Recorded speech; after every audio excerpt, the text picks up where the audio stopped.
बिस्मिल्लाहिर्रहमानिर्रहीम। अस्सलाम वालेकुम डियर स्टूडेंट्स ऑफ क्लास 10। आज का हमारा लेक्चर चैप्टर नंबर 13 बायोकेमिस्ट्री में sources and uses of lipids के मुतालिक है। तो सबसे पहले हम अपने टॉपिक की बात कर लेते हैं, sources and uses of lipids.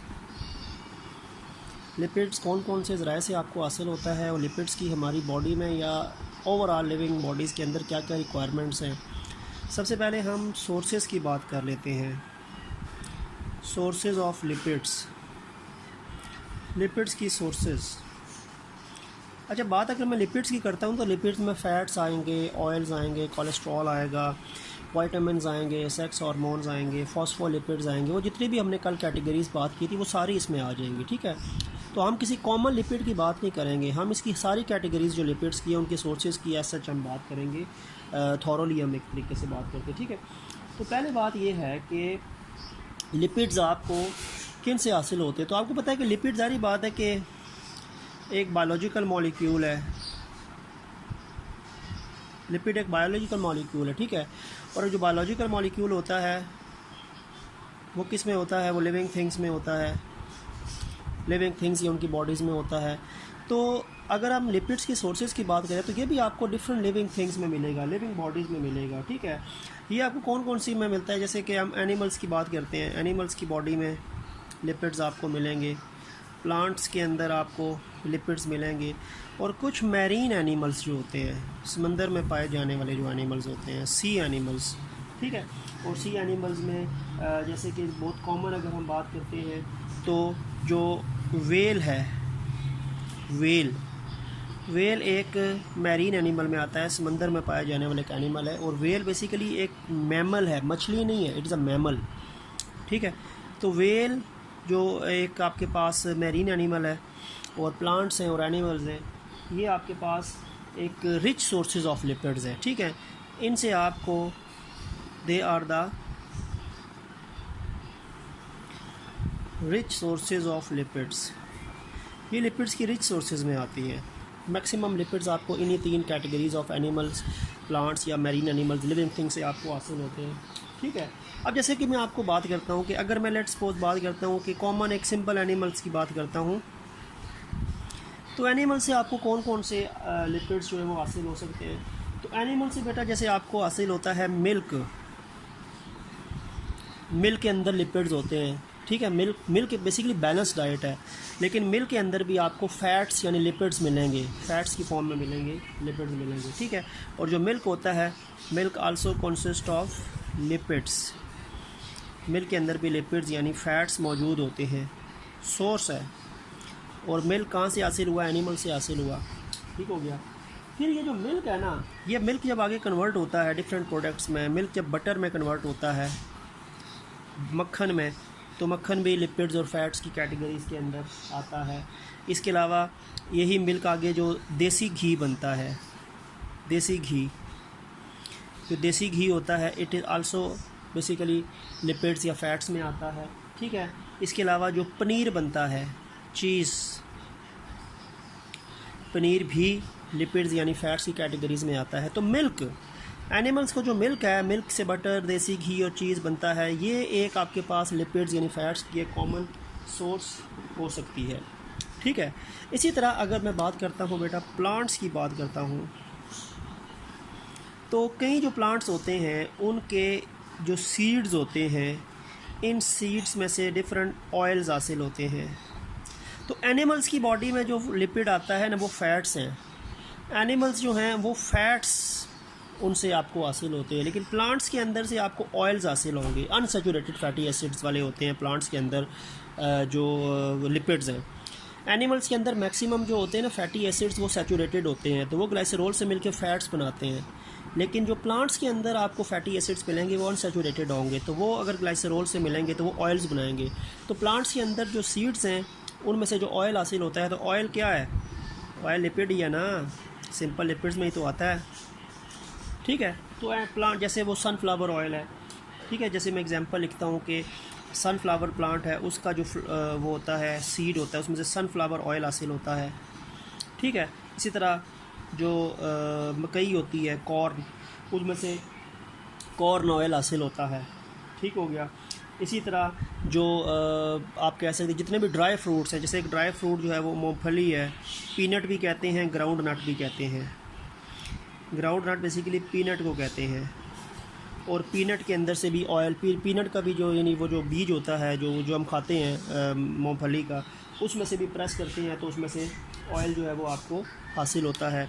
इसी तरह कोकोनट जो होता है, कोकोनट ऑयल आपको हासिल होता है, कोकोनट प्लांट के अंदर से आपको हासिल होता है, ठीक है। इसी तरह ऑलिव ऑयल है, ऑलिव ऑयल जो होता है वो ऑलिव के सीड से आपको हासिल होगा। तो olive oil, coconut oil, groundnut oil, sunflower oil, corn oil, canola oil, ये बेताशा सीड्स हैं एनिमल्स के जिनको प्रेस करके उनसे ऑयल निकाला जाता है। ऑयल भी बेसिकली फैट्स और ऑयल लिपिड्स के अंदर ही आते हैं, सिंपल लिपिड्स के अंदर आते हैं, ठीक हो गया। तो ये मैंने आपको प्लांट की भी बता दी है, एनिमल्स की भी बता दी है। अब आपको मैं मैरीन एनिमल्स पे लेके आता हूँ कि मैरीन एनिमल्स, ठीक है। अच्छा, मैरीन एनिमल्स में याद रखें बेटा, मैरीन एनिमल्स में दो इम्पॉर्टेंट जो मैरीन एनिमल्स हैं, एक ख़ास तौर पे जो वेल है, ठीक है, वेल तो मैमल है, मैंने आपको बताया है, और एक फ़िश है, ठीक है, फ़िश है सैमन, सैमन उसको बोलते हैं, ये फ़िश है। तो सैमन फ़िश और वेल मैमल, इनके अंदर से आपको हासिल होता है cod liver oil, cod liver oil. Oil का वर्ड आ गया ना, तो ऑयल क्या है, फैट्स और ऑयल लिपिड्स ही है ना। तो वेल और सैमन जो हैं, इनके अंदर से, इनके लिवर में से बेसिकली ऑयल निकलता है जिसको हम कॉड लिवर ऑयल कहते हैं।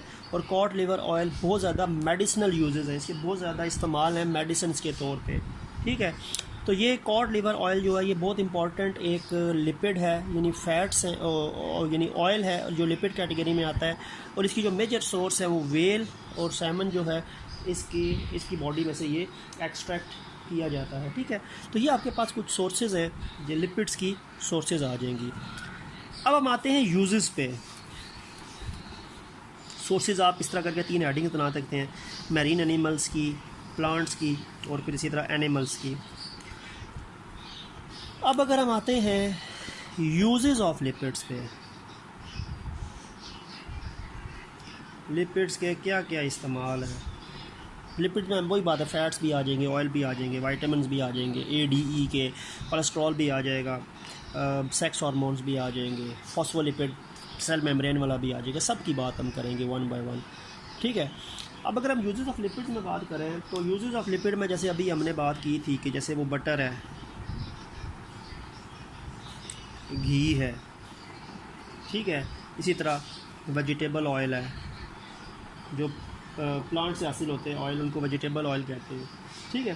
तो ये मक्खन है, घी है, वेजिटेबल ऑयल है, ये किस लिए यूज़ होते हैं? They are used for cooking and frying. ये जो हमारी फूड होती है, हमने कोई चीज़ फ्राई करनी होती है तो हम ऑयल या घी यूज़ करते हैं, और या पकानी होती है तो फिर ऑयल या घी यूज़ करते हैं। तो ये जो बटर, घी, वेजिटेबल ऑयल हैं, तो ये लिपिड्स ही, तो ये खुराक बनाने के लिए या उनको फ्राई करने के लिए यूज़ किए जाते हैं, ठीक है। इसके अलावा इनका और यूज़ क्या होता है, ये बेकरी प्रोडक्ट्स में यूज़ होते हैं। They are used in bakery products to make sweets and other bakery products. यानी ये जो जितनी भी आपकी बेकरी के आइटम्स होते हैं, इनके बनाने में भी ये दूध, मक्खन वगैरह यूज़ होते हैं, घी यूज़ होता है, वेजिटेबल ऑयल यूज़ होता है, और मिठाई बनाने में भी काफ़ी ज़्यादा ये कॉन्स्टिट्यूएंट यूज़ होते हैं लिपिड्स के, ठीक हो गया। इसके अलावा आपको ये बताता हूँ कि जो मैमल्स हैं, जैसे ह्यूमन्स बीइंग्स एक मैमल्स एक ग्रुप ऑफ एनिमल्स है, वो जो दूध देने वाले एनिमल्स होते हैं, दे आर मैमल्स। तो मैमल्स जो होते हैं ना, मैमल्स में याद रखें, मैमल्स के अंदर क्या होता है, मैमल्स के अंदर एक लेयर ऑफ फैट्स होती है, फैट्स की लेयर होती है अंडर देयर स्किन, उनकी जिल्द के नीचे, स्किन के नीचे। और ये क्या काम करती है, it acts as thermal insulator. Thermal insulator है, ये बॉडी के टेम्परेचर को मेंटेन रखती है, वरना बॉडी के अंदर से हीट बहुत जल्दी बाहर चली जाए, इंसुलेशन का काम करती है। तो जैसे हम अपनी बात करें, हमारी स्किन के नीचे फैट्स, चर्बी की एक लेयर है। फैट्स का मतलब चर्बी आप समझ लें आसान लफ्ज़ में, और फैट्स लिपिड्स में आते हैं। तो मैमल्स की जिल्द के नीचे चर्बी की एक लेयर होती है जो थर्मल इंसुलेटर है, जो इंसुलेशन का काम करती है। वो बॉडी के टेम्परेचर को मेंटेन रखती है, क्योंकि हमारा बॉडी टेम्परेचर कांस्टेंट है, तो वो फैट्स की लेयर एक इंसुलेटर का काम करके हमारे टेम्परेचर को मेंटेन रखने में बड़ा अहम रोल प्ले करती है। इसके अलावा एक और चीज़ याद रखें कि इसके अलावा जो इसी तरह ये जो फैट्स की लेयर होती है, जो फैट्स हैं, इसकी जो लेयर्स हैं, ये हमारी बॉडी में मुख्तलिफ़ डेलिकेट ऑर्गन्स जो होते हैं, नाजुक ऑर्गन्स जो होती हैं, इनको कवर करती हैं, इनको ऊपर से ढांपती हैं। फ़ैट्स की लेयर्स हमारे बेतहाशा ऑर्गन्स के ऊपर, अज़ा जो हमारी बॉडी में होते हैं, उनके ऊपर एक कवरिंग का काम करती हैं, ठीक है। और कवरिंग का काम करेंगी तो ज़ाहिर बात है ये प्रोटेक्शन देंगी ना, ये प्रोटेक्शन का काम करेंगी, ठीक है। कौन कौन से हमारे बॉडी के ऑर्गन जिसके ऊपर फैट्स की लेयर होती है, प्रोटेक्टेड लेयर होती है, तो वो आपकी बॉडी में ख़ास तौर पे जो आपका हार्ट है, ठीक हो गया। इसी तरह जो हमारी किडनीज़ हैं, हमारे हार्ट और हमारी किडनीज़ के ऊपर फैट्स की लेयर होती है जो उनको प्रोटेक्शन देती है, वरना सारा का सारा डैमेज बहुत जल्दी यहाँ तक पहुँच जाए, प्रेशर इन तक पहुँच जाए। लेकिन ये एक तरीके से फैट्स की लेयर शॉक एब्जॉर्बर के तौर पे उसको इनको पहुँचाती है, प्रोटेक्ट करती है इंजरी से, ठीक हो गया।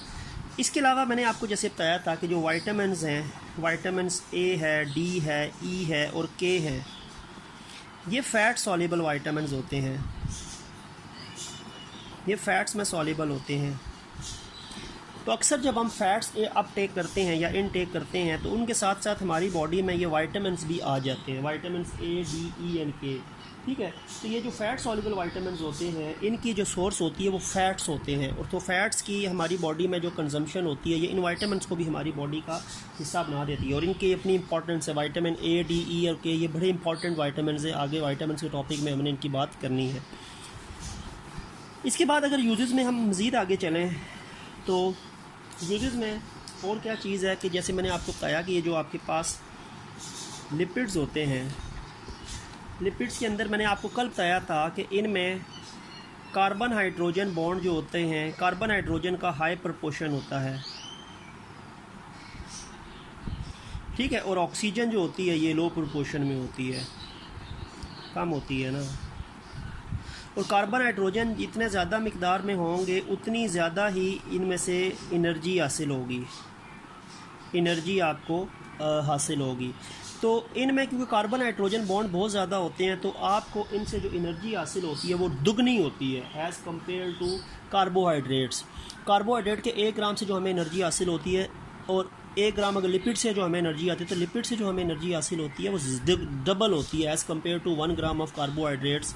अगर हम 1 ग्राम ऑफ लिपिड की एनर्जी को कंपेयर करें 1 ग्राम ऑफ कार्बोहाइड्रेट से, तो 1 ग्राम ऑफ कार्बोहाइड्रेट की energy double, 1 gram of lipid की एनर्जी डबल होगी 1 ग्राम ऑफ कार्बोहाइड्रेट से, because of this CH ratio, ठीक है। क्योंकि कार्बन हाइड्रोजन बॉन्ड जब ब्रेक होता है तो ATP बनता है और ATP हमारी बॉडी के लिए एनर्जी है, ऑक्सीडेशन ऑफ फूड से। तो जितने CH बॉन्ड ज़्यादा होंगे उतनी ज़्यादा एनर्जी मिलेगी। तो they are rich source of energy. सबसे ज़्यादा एनर्जी आपको लिपिड से मिलती है अगर हम कंपेयर करें प्रोटीन या कार्बोहाइड्रेट से, ठीक हो गया। इसके अलावा एक कॉन्सेप्ट और है, वो ये है कि ये जो आपके पास फैट्स और ऑयल्स होते हैं ये बहुत इंपॉर्टेंट इंडस्ट्रियल प्रोडक्ट्स बनाते हैं। They are used in the manufacturing of soap, detergents,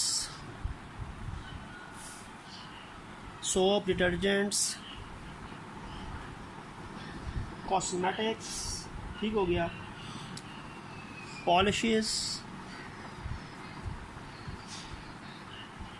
paints and varnishes.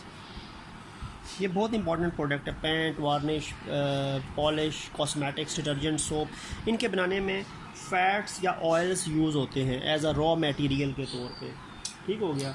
और इसके अलावा ये है कि हमारी बॉडी में भी फ़ैट्स के बड़े अहम रोल हैं। जैसे मैंने आपको बताया था कि जो फ़ैट्स होते हैं, ठीक है, यानी लिपिड्स, चले मैं लिख लेता हूँ, सिर्फ फ़ैट्स नहीं लिखता, जो लिपिड्स होते हैं they are used to make several hormones. हमारी बॉडी में बेतहाशा हार्मोन्स जो हैं वो लिपिड इन नेचर हैं, जैसे सेक्स हार्मोन्स की हमने बात की थी, ठीक है। इसके अलावा हमारी बॉडी में डिफरेंट वो जो फ़ैट सॉल्युबल वाइटामिन मैंने बात की थी पहले, तो वो जो फ़ैट सॉल्युबल वाइटामिन हैं ADENK, they are also because of the lipids, ठीक है। और इसके अलावा लिपिड्स जो होते हैं वो बाइल एसिड्स, बाइल क्या होता है, बाइल एक केमिकल होता है जो लिवर सिक्रीट करता है, और ये बाइल जो होता है ये आप कह सकते हैं कि फूड की डाइजेशन में अपना रोल प्ले करता है, फैट्स की एमल्सिफिकेशन में अपना रोल प्ले करता है। तो बाइल जो होता है वो लिवर का एक प्रोडक्ट है, उसमें बाइल एसिड्स भी होते हैं, बाइल सॉल्ट्स भी होते हैं। तो बाइल एसिड्स जो होते हैं they are lipid in nature, bile acids जो हैं वो लिपिड्स हैं, तो ये अपना काम जो है वो लिपिड नेचर की वजह से परफॉर्म करते हैं, ठीक हो गया। और इसमें फिर एक और चीज़ भी आपको बता दूं कि एक जिसमें लास्ट पॉइंट बनेगा वो ये पॉइंट बनता है कि अक्सर ये होता है कि ये जो आपके पास वेजिटेबल ऑयल होता है, वेजिटेबल ऑयल वो जो प्लांट से हासिल होने वाले ऑयल्स हैं, coconut oil, mustard oil, corn oil, sunflower oil, ठीक है।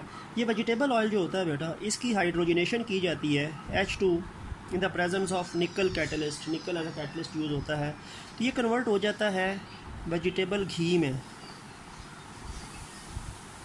वेजिटेबल घी। एक हमने देसी घी की बात की है, देसी घी जो है ना वो तो मिल्क से बनता है, वो तो एनिमल का प्रोडक्ट है, लेकिन एक वेजिटेबल घी होता है। हमारे घरों में जो घी यूज़ होता है वो देसी घी तो नहीं होता, क्योंकि वो तो काफ़ी कॉस्टली होता है, खाना बनाने में तो बहुत कम यूज़ होता है। जो दूसरा घी होता है वो जो अक्सर डब्बों में हमें मिलता है या अक्सर जो पैकेट्स में मिलता है, केजीज़ के पैकेट्स होते हैं, वो वेजिटेबल घी कहलाता है।